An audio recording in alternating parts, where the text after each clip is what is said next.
Hey, welcome to the show, everybody. This is the Leadership Toolkit. As you know, it's Wednesday, so it's time to get together, have a great conversation. We talk to leaders in business from all different verticals in sales and marketing and manufacturing, and anybody that is in that leadership role, not necessarily manager roles, but certainly leadership roles. We learn from their successes. We learn from often their failures so that you can avoid those pitfalls. Today is going to be no different. I have an absolutely phenomenal guest on the show today, Gui Costin, who is the founder and the CEO of Dakota. They're an absolute powerhouse in investments in the investment services industry. He's been around this. He started this in 2006, and since that time, he's helped hundreds of clients raise over $40 billion, maybe thousands of clients. I'll let him tell you here in just a moment, raise over $40 billion. And certainly he's recognized as a sales leader, a marketing leader. He is a leader of leaders. And so today I'm very excited to have with me Mr. Gui Costin. Thank you for being on the show with me today, Gui. Mike, thanks for having me. Real thrill. Absolutely. So if you would just share with the audience and as we're getting together here, share a little bit of what is your business background? What's your leadership background? How did you end up where you are? Because as I was even reading this, like as a startup in 2006 to raise that amount of funds is massive in the time that you've been running this. So I'd love to hear a little bit more. Yeah, so we started the firm in 2006, and what we are is we're an outsourced sales and marketing firm for investment firms. And that business we grew from 2006 by ourselves, kind of as the two of us founders, for about 5 years until we started hiring salespeople. And then that coincided in a funny way. And the newest book called The Dakota Way talks about this. I started coaching a high school golf team. At that point, my son is a fifth grader. He didn't start playing on the team until ninth grade, but the AD was one of my very close friends. He said, "You want to coach the team?" I said, under one condition, that we build a program. And that coincided with us hiring salespeople. In our early days of hiring salespeople, we were abject failures, not because of them, because of us. Personally, I didn't give them direction, process, procedures. I needed to figure it out. I found a book. I read the book about process and procedures. And from that moment on, we defined how we sold, called the Dakota Way. And coinciding with coaching the high school golf team, 15 to 18-year-olds, I learned more in those 9 years about leadership than I think I've learned in business. That really taught me everything. And then in 2019, we had grown the company over those ensuing years, about 2019 to about 12 people. And then we decided to take the database that we built to raise the money that we raised and turn it into a product where we allow other investment firms to subscribe. And that product's called Dakota Marketplace. Well, in the past 6 years, we've hired an additional 65 people. And that's where the leadership, sort of the rubber met the road, if you will. And that's what's changed everything. And yeah, and it's really required me, not only since 2011 and 2013 to evolve, but it is through, Mike, as you were saying in your opening remarks, it's through a ridiculous amount of mistakes that one then has to react and learn to truly become, just a much better leader and create, a really great work environment. No, I love it. First off, thank you for sharing that. And that's, one of the things that I find so interesting is I'll interview people in leadership roles like you, Gui, and somebody can tune in and they can see this. Like just now, we've been talking for 3 minutes and they say, man, from 2006 to 2025 in 3 minutes flat. And there's all of this other stuff that's in between. And so you said you started coaching the golf team what year? 2011. 2011. And so, that's 5 years after you had been, you'd started this company, correct? Yep. And so what was one of the most profound things that you learned when you started because you said you learned a lot from coaching youth. I coached youth sports as well. As we were talking, I coached, gosh, 12 between 12 and 15 years, depending on who you ask, of youth hockey. And so what was one of the most profound things that you picked up in that time frame, starting in 2011, that you transferred over to business? Well, it really comes down to how you treat people. And as being a college golfer myself, former college golfer, I did have a great coach. He did so much for me. But you realize you're an individual sport athlete. And then all of a sudden you come into a team environment And these coaches, right, and I would speak to any of them right now, it's just the human condition. They want to interfere. They want to be involved. They want to affect all the outcomes. They want to coach. And they think coaching is talking to the kids in certain ways and talking to them and coaching and doing all this stuff. And it's really, I realize it's really not.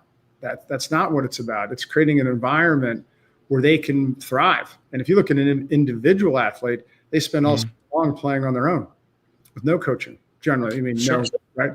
And so for me, it was just all about, number one, creating a program, not just a team, creating a program, but then creating a platform where the players could become the best version of themselves as a player and be their ultimate cheerleader. And I always said that, you basically have 5 seconds of coaching outside of setting really crystal clear expectations of what I expected 6 months before the season started. And I put that in place. And as long as expectations were clear, written down, and I didn't deviate from them, those are all really key words. Yeah, right? I'm writing it. You don't end up having a lot of wiggle room for the players or the families to like get in there and say, well, you said one thing and you did another. And we really locked that down. And then it was all about the players from that moment on, just creating an environment where the players could thrive with almost no interference from me or any outside forces. I think that's a really good perspective to have. And one of the things that I want people to hear, because you've said this a couple times and often I'll sort of repeat back to make sure I'm getting it. I love the show because as I get to have conversations with guys like you, Guy, I learn as much as I hope my audience learns.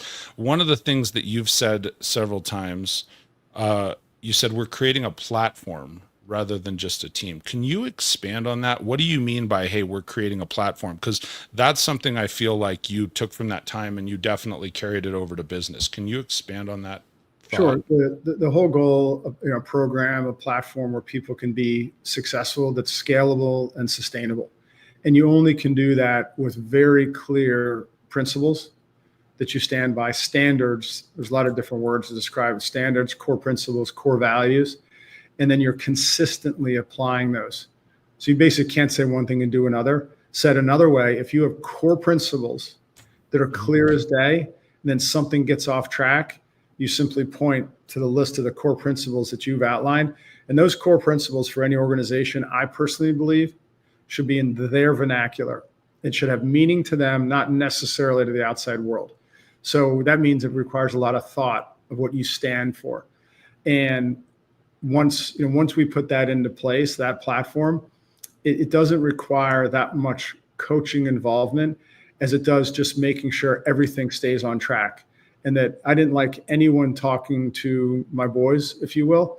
I was like to be the only one that was going to get in their head, if you will, which that was my main goal, is to stay completely out of their head. So, right, it's not, as I say, it's not what you say to a high school and college golfer, it's what you don't say.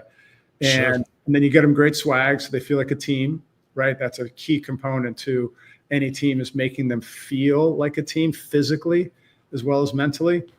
And then knowing that that we have a winning mentality, a championship mentality, that we're here to win, but we're not here to win at all cost. I mean, we're not here to win and then have a horrible experience, right? We want to, right. If we don't, that's okay too. But we always want to know the goal is, to win championships. And the kids really responded to that over 9 years.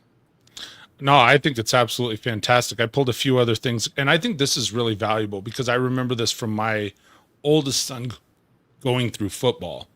And one of the things I did a whole show on it at one point. I did a blog on it, and you've said it beautifully when you're talking about like, hey, coaches want to be involved, but they often will be involved to the point they get in the way. One of the things that I always used to say, and I would remind people when I'm talking to leaders, the coach isn't in the huddle. Right. And we so often, like, you have to let the play. I liken it to football as you're talking about golf. Like, once that player is stepping up to the tee, the coaching has to have been done prior to that point. Right. I mean, you're not standing there taking the swing for them. You're not. It's the same, transcending over to football. Coach isn't in there in the huddle. You have to allow people to make their own decisions and make their own moves. One of the other things that I like that you said here, you said you have to get them swag and make them feel like a team. And I think that definitely transcends over to business. So often, we go through high school sports or college sports or up to professional sports. I mean, for goodness sake, we were talking just a little bit beforehand, like about the NFL, right? You have these followings of teams. You've got the jerseys and the hats and all the stuff, and you're wearing somebody else's name on your back to promote that and cheer for that team. So how do you transition that over to business, Guy? How do you does it transition over to business? And I'm assuming you're gonna say yes, but how do you move that? Do you get everybody matching ties or matching business jerseys? How do you move that from the sports world into the business world? Well, just from a swag perspective, I mean, it's vests, it's shirts, it's hats, it's everything. It's the branding, making people feel good. But what's really important, really what you're getting at, is the swag's really critical, right? But if you work for somebody who's a jerk, then the swag, no one's going to wear the swag, right? Because it doesn't represent what they aspire to. And I'll tell you one thing that I've learned in writing our third book is that, because my ghostwriter asked me, Guy, what's the mission? Why are we writing this book? What's the mission? And I said, Gail, the mission, okay, if you look at the world, okay, there's two charts that are really, the one chart that really hurts.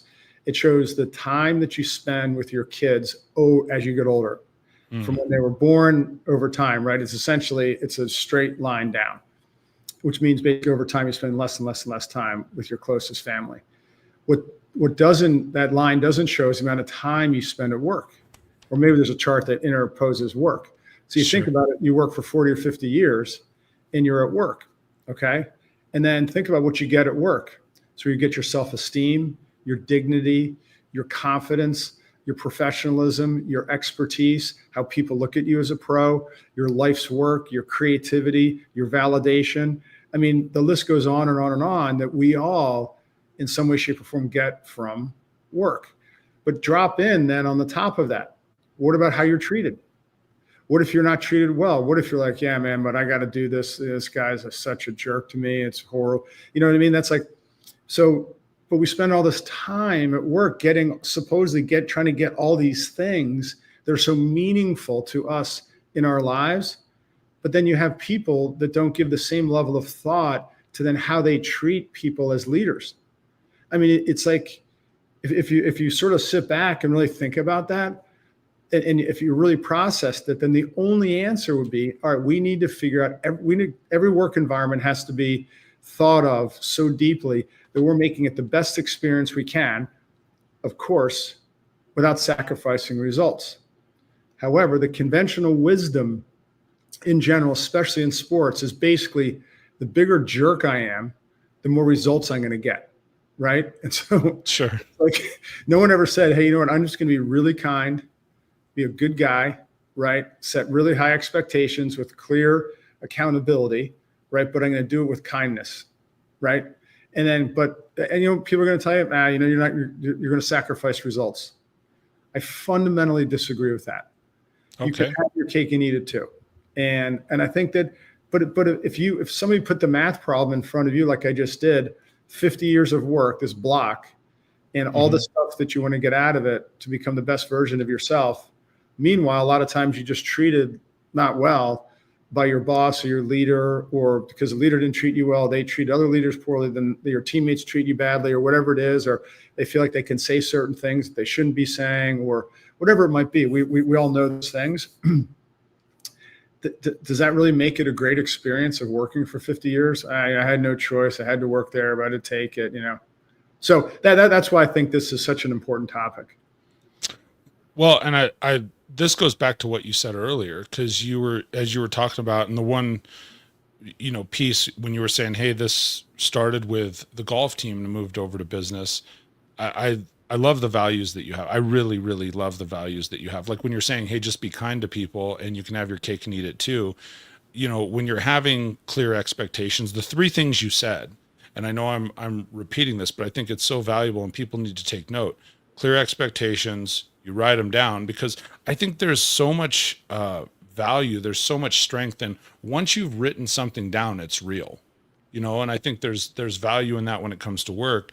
And then you said to stay consistent. I don't think that was your words, but that was what I jotted down, Yeah. was making sure to stay consistent with that. Well, if you added a fourth one, and then be kind to people. I remember also just going through the youth sports, like you're saying, hey, there's something, and maybe it's because we emulate the people that came before us.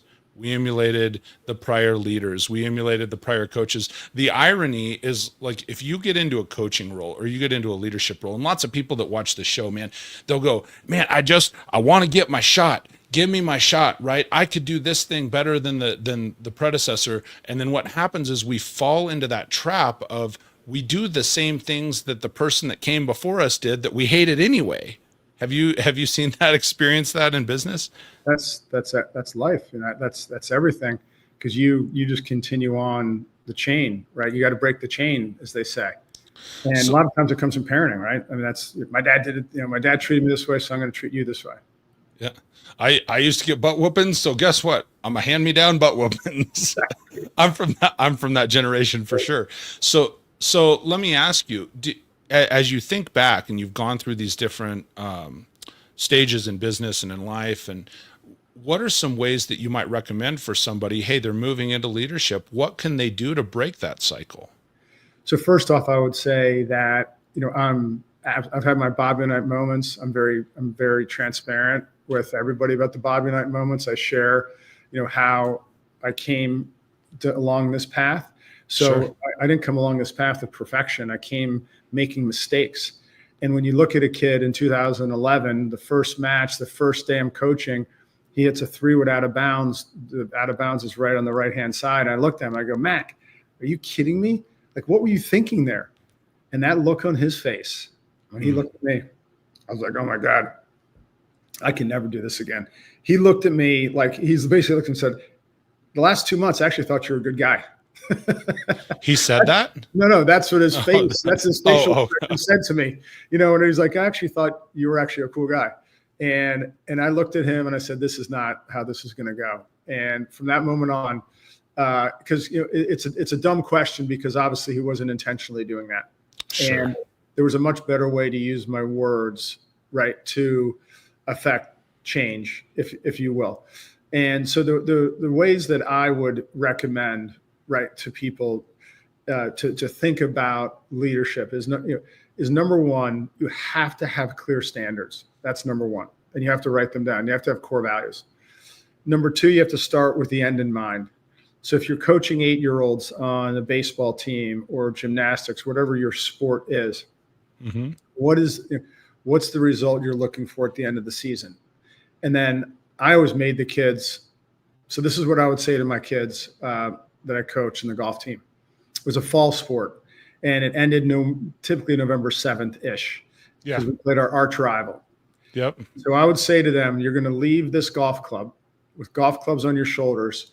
You're going to be walking across the macadam in the parking lot. You're going to press the button on your hatchback of your car. It's going to go up, and you'll be putting your golf clubs in the back of the car.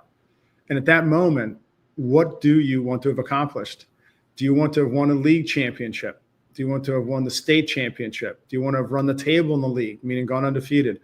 Do you want to have beaten our arch rival on the arch rival day that you just completed? And the question is, what are you going to do in the prior 6 months to make that a reality?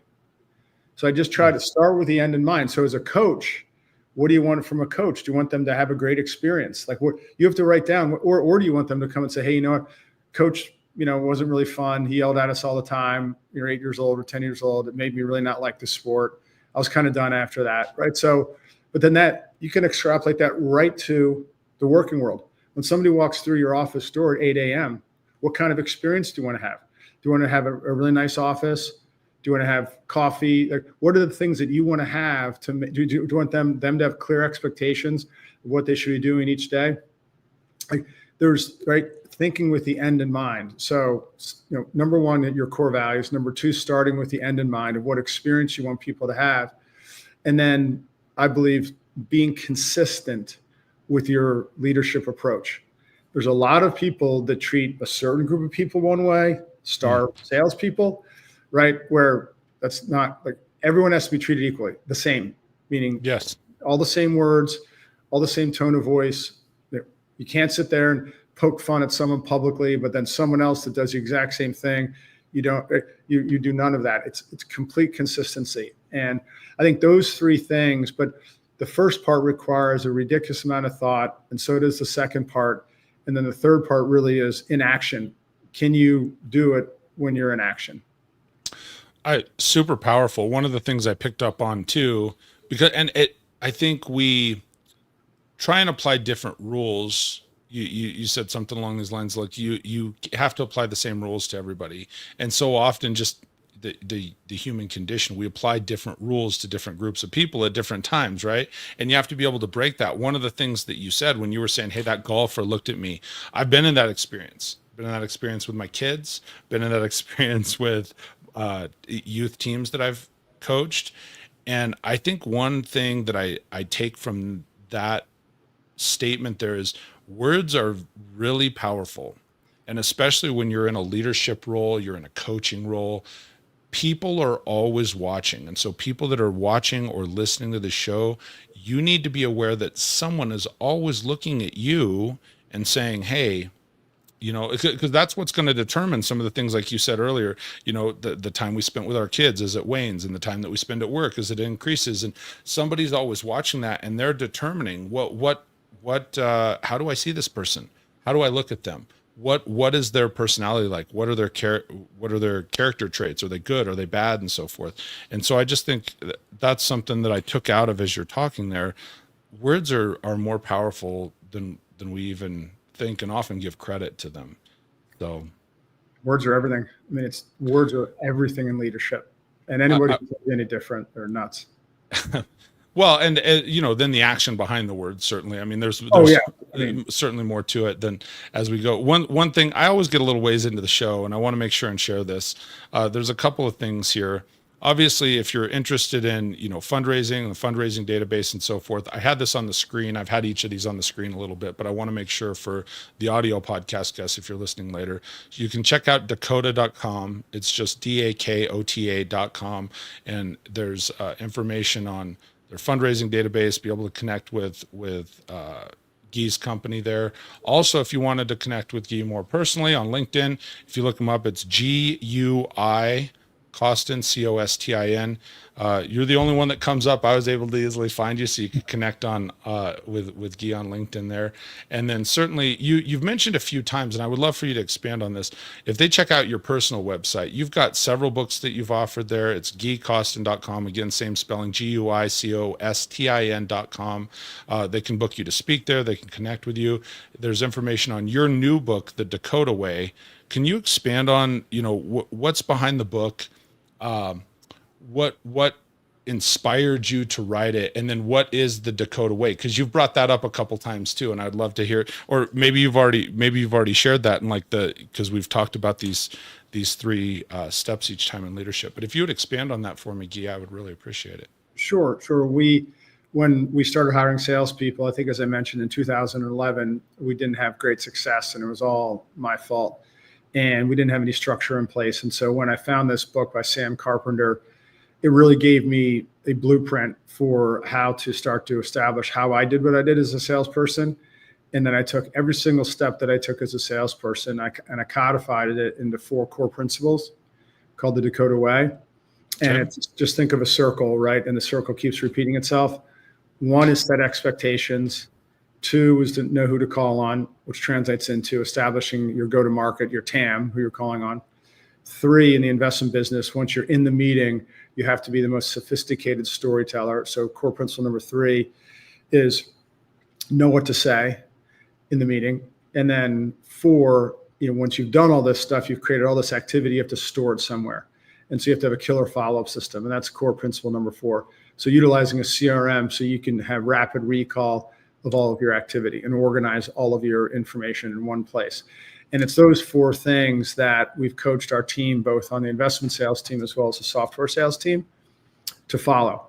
And I wanted to make sure, and this one was difficult because it's probably the one that was the sort of least emotional, but highest agita around making sure it was in purely my voice of how I would say things about the Dakota Way, because I talk about it all the time. So it took a little bit longer to write than I would have liked, just because Gail finally got it. Truly, she's amazing, our ghostwriter, into my voice. And so it really just codifies our way of selling and doing business.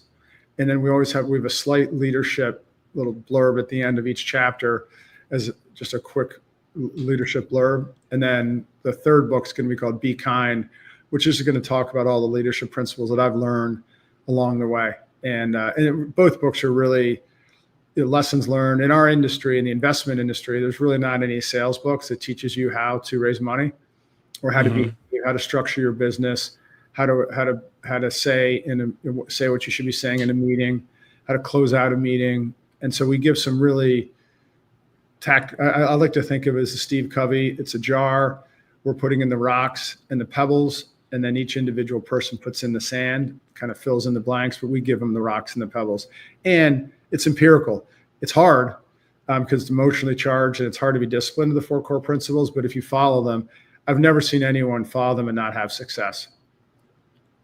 No, I love it. So the 4 core principles are the Dakota ways. You said set expectations, know who to call on, know what to say, and I'm summing this up, and then have a good follow-up system. Yeah. And I love that you referenced Steve Covey. For anyone that's not familiar, and I would tell you, you can look up on YouTube. There's several trainers and teachers that talk about the big rocks, right? The big rock principle, which is, you put the big rocks in, then filter down the pebbles, then finally filter in the sand. And then I think there's one trainer that I saw, he said, "Hey, is it full yet?" And everybody says, "Yeah, it's full." And then he pours in the pitcher of water, right?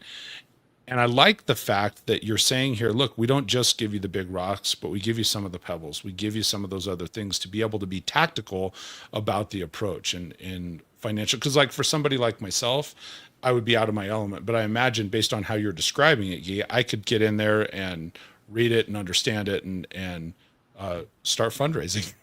Well, yeah, and the true reason that I wrote it is because there's too much turnover in our industry in the sales role. Sure. And the reason there is we have a lot of smaller boutique firms where the people that are creating the product are the portfolio managers, who are awesome people, but the conventional wisdom is, hey, if I perform, the money should come in. I shouldn't have to really work that hard for it. But there's a lot of people at the trough, if you will, trying to get to the same food. And there's only so much money to go around. And so you have to be out there getting your story out in front of people. But there's too much of a disconnect between the expectations of the PM and the expectations of the salesperson. If we can bridge that gap and make it tighter, it's very hard to get fired after 18 months.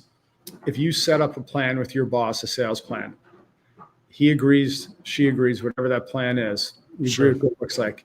And then you meet each week to review your results against the plan.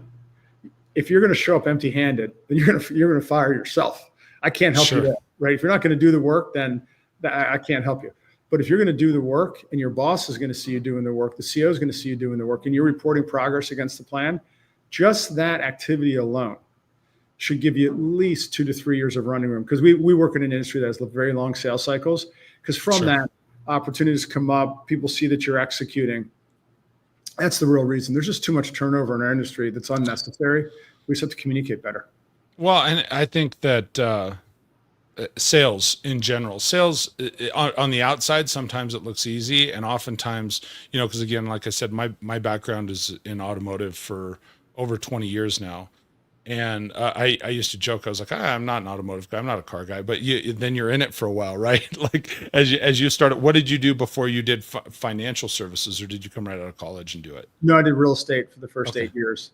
Yeah, so it's one of those things that you all of a sudden now you're a financial, fundraising powerhouse, and it's like, but this is just where I ended up, and I mean, obviously through a lot of hard work, deliberate action, dedication, and so forth. But I think sales in general is tough. And so I have 2 questions. I think I'm going to ask this one first. One is, how have you managed, and you may have already articulated it, in addition to, managing by agreement, I guess you might say, because it's like, hey, I'm a salesperson and I'm meeting with my manager and we have this agreement. Here's what I said I would do. The manager can sort of help in holding me accountable, or me holding myself accountable. In addition to that, do you have another couple of suggestions on how you can slow down turnover for sales and marketing professionals, for people that are in leadership? Oh my goodness. Yeah. You should be able to take it to a halt for the most part. Listen, over time, people are always going to choose to stay, leave, whatever, right? You can't control Sure. that. Number one, right? It's generally sales require some level of resiliency. And you look back in their history, have they established that level of resiliency?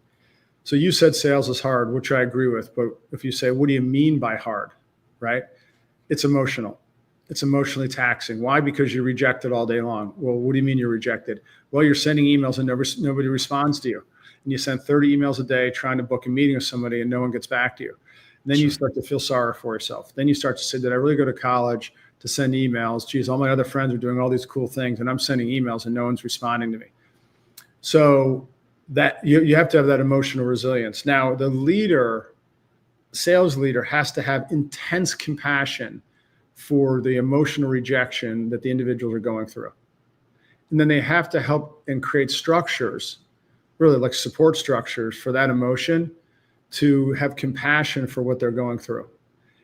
Now, if you select someone, so for instance, we've happened to do very well with former college athletes, team athletes. Mm-hmm. Why?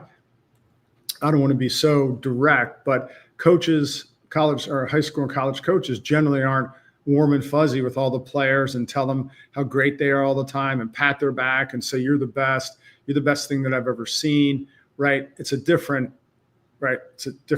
approach, if you will.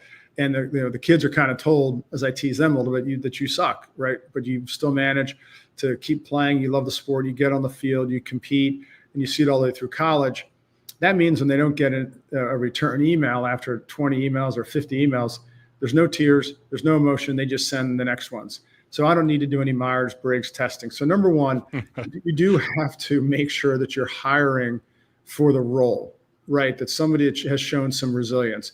I don't really need to do any studying of them if I know they played a college sport, team sport. And then number two, you have to have the clearest expectations and accountability for the exact behavior that you want them to have. This is so critically important, right? Is that you have to have a sales process. And I'm going to throw a big cherry on top. The CEO must own the sales process. And I'll say that again. The CEO must own the sales process. People are like, oh my gosh, that's crazy. There's no way. I say, yeah, well, good luck. See, you can't think there's some magic bullet, some pixie dust you're going to do on there when you're going to go into LinkedIn or Indeed, hire a VP of sales and say, hey, to the man or woman, go figure it out. I hired you to do this. And then after 9 months, it's not going to work out. Then you're going to do it again and again. You have to establish a sales process because you're the CEO and you should be the number one salesperson. You should know what works. And until you can own the sales process, you shouldn't be hiring any VPs of sales. Because during the interview process, you should have the sales process, which works, that you know that works, and you've tested it and tested and tested. Then you bring them in to implement your sales process. So, and there has to be the clearest expectations. There has to be transparency in front of everyone on your activity and the results against your activity with incredible support. So you're supporting everybody for doing the hard work, sending the emails, tweaking the emails. Then you celebrate the wins of the meetings, or you celebrate every single milestone that leads to a sale. So if you do those two things, hire for the resilient role, right? Because it's just fact. Being rejected all day isn't for everybody. Let's just be honest. Literally being rejected all day. It has a water off a duck's back. And then you have to create a sales process and this infrastructure that is so solid. It's not micromanaging, because everyone will accuse me of micromanaging. That's not micromanaging. That's creating a process that is in everybody's best interest to have success. As I tell our guys, okay, every single day that you come to Dakota, you're only going to be becoming better and better and better at the most important thing in business, learning how to acquire a customer. That's sales. And so once you, right, That's No, I love, you can keep going. That was right there. That is super, super powerful. And I don't, we're talking about from a sales perspective. I think it's any staff member that two things that just absolutely hit home for me: hire for the role, and I've said that before, like, I'll hire characteristics, hire for character, hire for attitude and mindset, and the role you're hiring for. You can teach skill if they have the right level, like what you're saying, of resiliency, there are certain people that are wired for sales that can get kicked in the teeth and keep coming back for more. I happen to be one of those. And I absolutely, this is one of those tidbits that, for me, it might be one of the most powerful things you've shared and I mean, so much good stuff, Guy. With the part where you said the CEO has to own the sales process. So and I relate it, whether it's the GM, the CEO, that executive role has to own it. And I think that is absolutely spot on. I remember one of and I will venture to say this, you correct me if I'm wrong, but it's any process that you're implementing, not just the sales process. You have to have such a deep rooted belief in it. I remember in the auto industry, we had, at one point, I was meeting with a GM and we were trying to open up a BDC, a business development center, right? For some that may not be familiar. And one of the things is, you look at other companies and within any industry, but certainly within automotive, where people will say, well, business development centers, BDCs don't work. They fail. It's a bunch of guys or gals sitting there and dialing for dollars. You're making your 100 phone calls, you're sending your 30 emails, like you said. Well, that doesn't work. You need the sales guy invested and so forth. And I remember, gosh, I wish I could remember who it was, but I remember a GM at one point saying, look, the problem is that your GM, your CEO, your higher level executives have to own that BDC process. If they don't believe in it, neither will anybody else. And I think that is just absolutely strong as can be when you're saying, hey, they got to own that sales process. That's powerful. And what I'm referencing is that if you think about a software business, you think about an investment business, and there's a lot of startups, boutiques, you know what I mean? The large majority, in terms of absolute numbers, are more of those. They're trying to figure it out. Mm-hmm. And it doesn't mean that the CEO doesn't team up with the VP of sales. Sure. Okay? But absolutely. Right. But where I see it break down for the most part is the CEO wants to outsource sales to someone. Now, how many movies have we seen, right, visually, where the person's like, the CEO is like, we're doing this, and the VP of sales is like, I've been around the block enough. The senior VP, it's like, we're going in the wrong direction.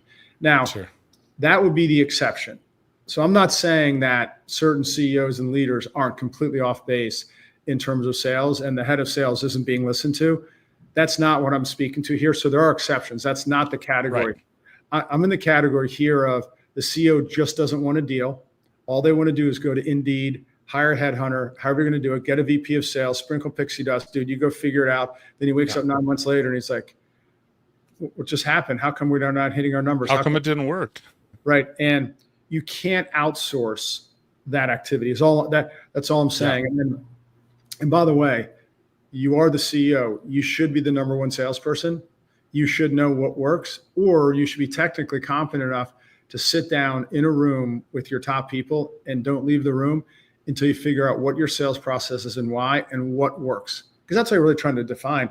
Give me the steps that work to a completed sale. And then just kind of scrub that. So I just want to be clear, but because people don't have 9 months to waste, right? And it's a the VP of sales because they're brought in, and so. No, I super, super powerful, Guy. I love it.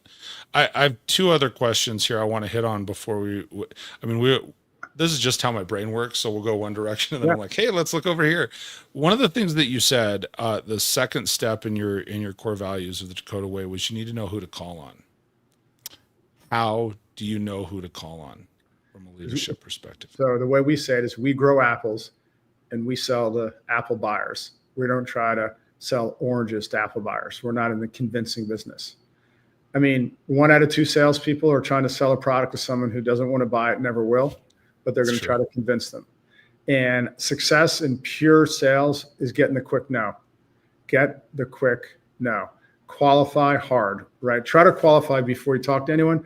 But then when you're in there, make sure they understand, what your value add is, what your service is, and get to brass tacks. Like, is this something where, do you see a future here? Is this something we can do? In the investment business, we say it a little bit differently. In the software business, it specifically is this something you think we can get done? Do you think this would add enough value to your day-to-day business that you would want to subscribe?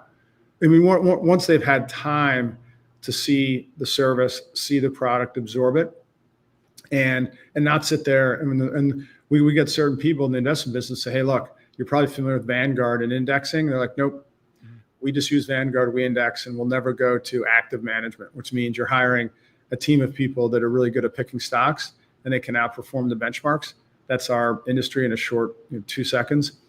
But the person goes, nope, I index. Oh no, let me convince you how we can do better in active management. Nope, I index. Okay.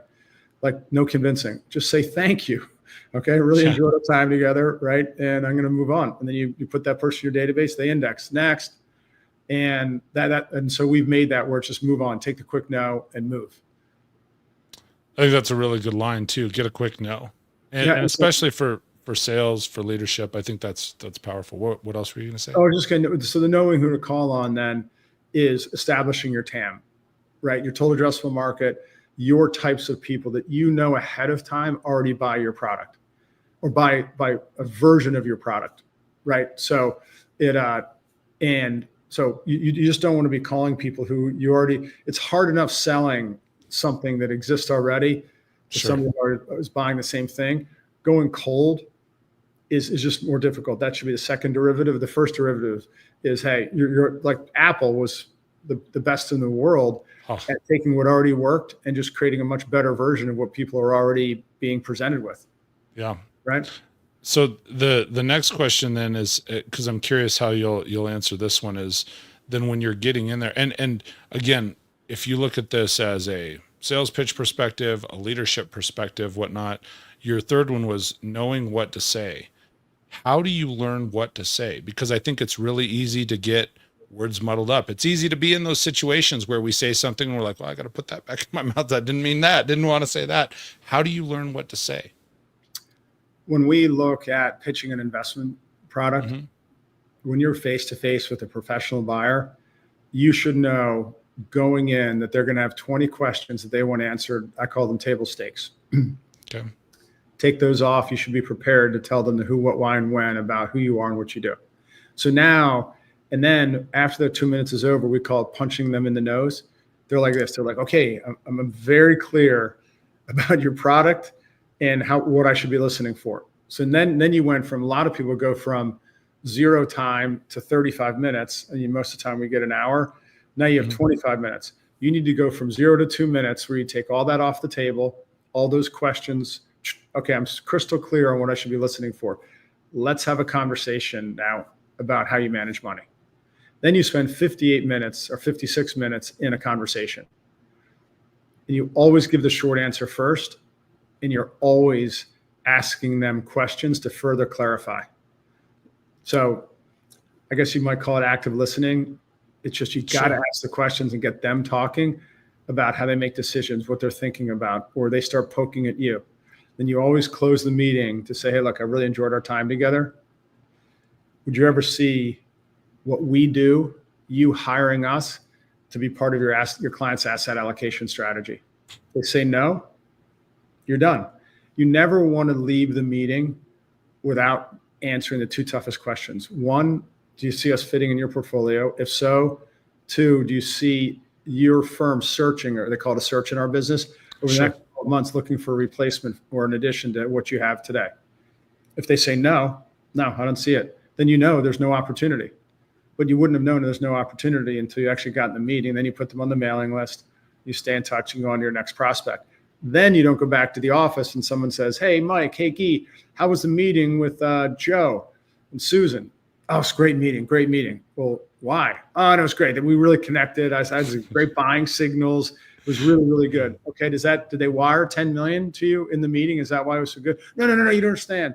No, I understand because, I am who I am. And okay, just where do we stand? I'm a big boy. Just tell me, did you ask the 2 toughest questions? Well, then the follow-up, you're not worried about people ghosting you after the meeting. Why they're not getting back to you? So, Well, we used to joke about that all the time. It's like, hey, did you sell some products today, or did you make a lot of friends? "Oh, I made a lot of friends. It was great. The meeting was great." But one of the things that I also keyed in here on when you're answering that, and I love this so often as salespeople, and this transcends to leadership, to management. So often we're worried about the pitch, because I asked the question like, well, hey, how do you know what to say?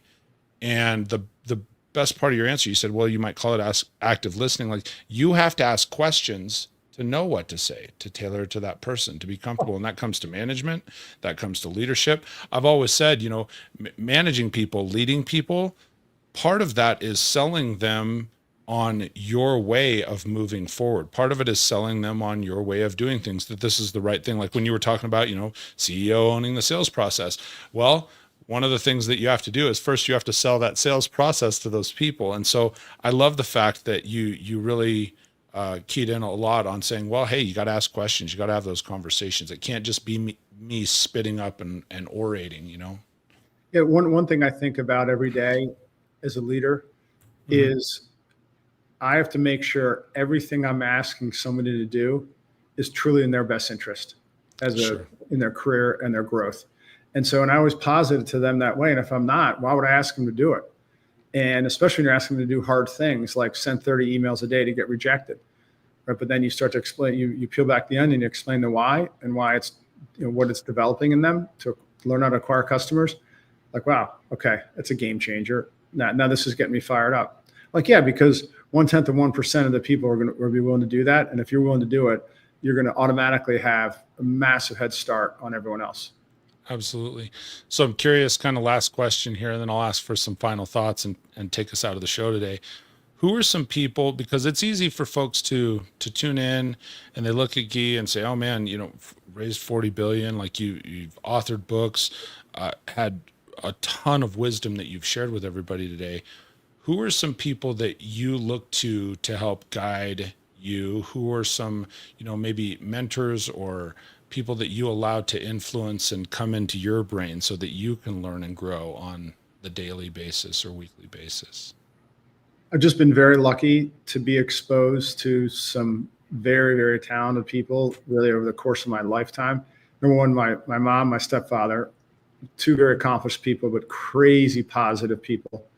My major domo, if you will, I like to call him that, Alan Breed. He's our first fundraising client in 2006, basically put us in business. And without him, we'd be nowhere. I have no career. And he's the Pied Piper, one of the coolest, best leaders, culture guys that I've ever seen. I happen to have two high school classmates that have just been marvelously successful. And they just are great thinkers. And I just learned so much. And I would say mentorship is really kind of a wild concept, right? Because everyone thinks of it as a structured thing. We're going to talk once a month. I look at mentorship as you looking at people that you spend studying them, watching them, and then emulating them. Those are mentors to me. Dick Williams is a guy that in 2003, there's more Dick Williams isms that I've learned from him. Reasons, not results. Results, not reasons, excuse me. He's looking for results, not reasons. And in sales, there's always a reason why something doesn't get done, right? Sure. It's like I could go on with those. So there's certain people that you just know what they're talking about. And I've just been very, very lucky. And then I also think just having them, I've had so many failures. Look, it might look like that this has been like success. But if I told you in my first 17 years, from 1989 to 2006, 17 years of work, the only reason I know this is because my kids over Christmas made me break it down because they wanted an accurate number. They said, Dad, how many, you always talk about all your jobs you had before you started Dakota. How many? I said 8. They're like, let's count them. I have 3 kids, but we're very close. Sure. Like, well, maybe 11. They're like, let's just go through it one more time. All the W-2s you had, 14. I had 14 jobs in 17 years. Wow. So every 18 months, that is a recipe. That was all great companies, all great people. They didn't do anything. They were all awesome. And I mean to a group. I had the best bosses, everything, everyone. I just left after 18 months. It's horrible. What changed? Or started my own company and then I couldn't leave. Well, okay, fair. Right. That works. You're like, well, this is it. Then I met Alan Breed and I'm like, I'm never leaving this guy. I don't care. Yeah, no, It was all that is self-inflicted. I never got fired. I generally didn't get fired. You know what I mean? I was sure. doing a good job. And my point is, life is about, getting knocked down, whether you knock yourself down, you get knocked down, getting back up and having a positive attitude. And somehow I just kept going through all that stuff. Thank goodness my wife, Susan, stayed with me those first 9 years where I was, just plowing through jobs and what have you. So yeah, it's just, I guess perseverance, getting down, having a positive outlook. The consistency amongst all those mentors that you described is massive positive outlook on life. I love that massive positive outlook. And one thing that you just keyed in on here that I will say for sure, choose the right spouse. Because I would agree with you there too. My wife has been through some stuff with me where I was like, God, I was such a bonehead, and she's still there just pushing along going, you got this. And that she's my wife, positive influence in mine. And based on what you just said, you said, hey, she's stuck with me, man. I have to imagine the same thing.